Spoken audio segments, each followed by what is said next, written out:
প্রথমে তোমাদের একটি ভিডিও দেখাবো, তারপরে ভিডিওটি সবচেয়ে ফানি কমেন্ট গুলি পড়ে শোনাবো। না মানে এই সবও যে দেখতে হবে তা আমি জীবনেও ভাবি নাই। বাড়ি আসার সঙ্গে সঙ্গে কাকিমা এত সুন্দরভাবে ডেকোরেশন করে দিল, মনে হচ্ছিল যে ওই 7 স্টার হোটেলে চলে আইছি। আর কত অদ্ভুত খাবার খেতে হবে আমায় গাইস। পেঁপে, কিন্তু ডেকোরেশন দেখে মনে হচ্ছে ওয়াও। কি আনছো? ললিপপ। ললিপপ গাইস, কতটা স্ক্রিপ্ট হয় দেখো। আমি খেয়ে নিয়েছি যে, আবার মাকে বললাম মা দাও একটা ক্লিপ নি। ভালোবাসা উতরাই উঠতেছে।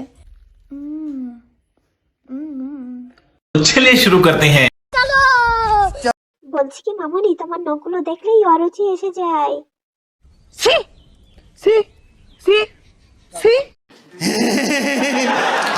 মামুনি, তোমাকে সাজিয়ে দিলেই তো কাকিমার লাইফ সেজে যাবে। तू समझा? हाँ।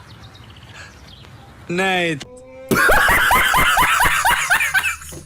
বললাম কি মামুনি, 7 স্টার হোটেলে পেঁপের খোসা না ছাড়িয়ে দিয়ে দেই বুঝি? চুটিয়ে লাল করে দেবো, নোংরামি বার করে দেবো। আরে বলদা বাটা, রাক্ষসের মতো খাচ্ছিস কেন? জানি না।